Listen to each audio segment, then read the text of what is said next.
সুপ্রিয় দর্শক, আসসালামু আলাইকুম। আপনাদের সামনে উপস্থিত হয়ে গেছে আমি পুষ্টিবিদ নাহিদা আহমেদ। দেখা যায় আমাদের জীবনের বিভিন্ন পর্যায়ে আসে শিশুকাল, তার পরবর্তীতে বয়ঃসন্ধিকাল, তার পরবর্তীতে যৌবনকাল, তার পরবর্তীতে বৃদ্ধ বয়স। আমাদের জীবনের প্রতিটি স্টেজের জন্য কিন্তু খাবারের ভূমিকা অত্যাবশ্যকীয়। কেননা একজন বাচ্চা যখন মায়ের পেটে গর্ভাবস্থায় ভ্রূণ অবস্থায় থাকে তখন থেকে তার দেহের চাহিদা পূরণ করার জন্য প্রয়োজন সঠিক পুষ্টি এবং পুষ্টিকর খাবার। পুষ্টিকর খাবারের কিন্তু বিকল্প কোনো কিছুই না। তো সেই ক্ষেত্রে একজন ছেলে হোক কিংবা মেয়ে হোক, তার জীবনের জন্য অত্যাবশ্যকীয় হচ্ছে সঠিক খাবার। একজন মেয়ে হোক কিংবা ছেলে হোক, তার জন্য সঠিক খাবার প্রয়োজন তার বয়সের চাহিদা অনুযায়ী। যেমন একজন ছেলে যদি তার বয়ঃসন্ধিকালীন সময়গুলোতে যে খাবারগুলো গ্রহণ করেন, তার যৌবনকালে যদি তিনি সেই খাবারগুলোর পরিমাণ বাড়িয়ে না দেন বা চাহিদা রিকোয়ারমেন্ট ফুলফিল সঠিকভাবে না হয়, তাহলে কিন্তু দেখা যাবে তার ওই সময়ের অ্যাক্টিভিটিস গুলোতে সেটা কিন্তু প্রতিক্রিয়া তৈরি করবে বা বিভিন্ন ধরনের শারীরিক জটিলতার কারণ হতে পারে। তো সেই ক্ষেত্রে আজকে আমরা কথা বলবো যে পুরুষের জন্য তার যৌবনকালে কোন খাবারগুলো খাদ্য তালিকায় রাখলে সেটি তার পর্যাপ্ত পরিমাণে শক্তির চাহিদা পূরণ করতে সাহায্য করবে সে বিষয়টি সম্পর্কে।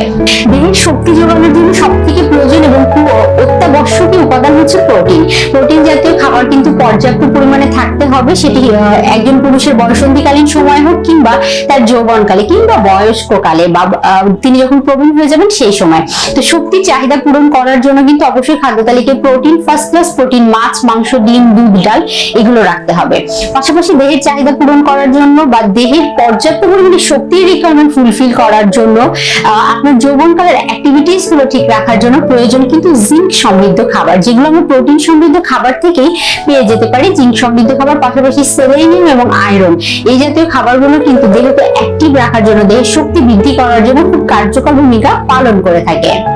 পাশাপাশি অবশ্যই খাদ্য তালিকায় লাইকোপেন সমৃদ্ধ লাল যেগুলো ফলমূল শাকসবজি আছে, লাল শাক, তরমুজ, তারপর টমেটো, এইগুলো কিন্তু আপনি খাদ্য তালিকায় অন্তর্ভুক্ত করতে পারেন।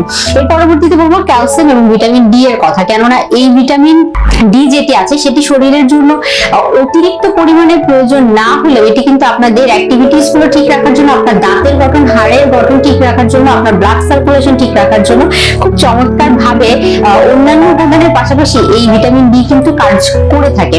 কারণ অনেক সময় দেখা যায় শরীর ঝিমঝিম করছে, ম্যাজনাস করছে বা কোনো কাজে মন বসছে না, বিষণ্ণতা আসছে, সেই ক্ষেত্রে কিন্তু এটি ভিটামিন ডি এর জন্য বা ভিটামিন ডি এর অভাব যদি শরীরে থাকে সেই ক্ষেত্রে হতে পারে। এজন্য অবশ্যই শরীরে পর্যাপ্ত পরিমাণে ভিটামিন ডি এবং ক্যালসিয়াম সমৃদ্ধ খাবারের যোগানটা যেন ঠিক থাকে সেই বিষয়ে যথেষ্ট গুরুত্ব রাখতে হবে।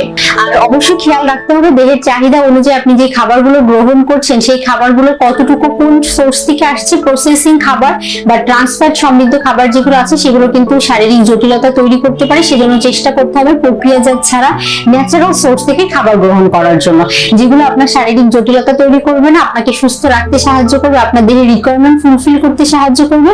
তাহলে কিন্তু দেখা যাবে যে আপনি সারাদিন কাজ করেও নিজেকে অনেক অ্যাক্টিভ রাখতে পারবেন। কেননা ছেলেদের বেশিরভাগ কাজকর্ম বাহিরে গিয়ে করতে হয়, সেজন্য দেখা যায় যে তাদের অ্যাক্টিভিটিস করার ফলে তারা বাসায় এসে আর ওই পরিমাণ শক্তি শরীরে পান না যে তারা বাসার বিভিন্ন অ্যাক্টিভিটিস গুলো কন্টিনিউ করতে পারবেন। তো সেজন্য আপনার দেহের খাবারের যে 6টি উপাদান আছে, carbohydrate, protein, fat, vitamin, minerals, পানি, এই সবগুলো ভিটামিন, মিনারেলস পাশাপাশি কার্বোহাইড্রেট, প্রোটিন, ফ্যাট এই যে রিকোয়ারমেন্ট বা রেশিও এটি যেন ঠিক থাকে সে বিষয়ে যথেষ্ট যত্ন সহকারে দেখতে হবে বা যত্ন সহকারে এই বিষয়গুলো খেয়াল রাখতে হবে। তাহলে দেখা যাবে যে আপনি কিন্তু শারীরিক শক্তি বা শারীরিক ক্ষমতা বৃদ্ধি করতে পারবেন। ধন্যবাদ।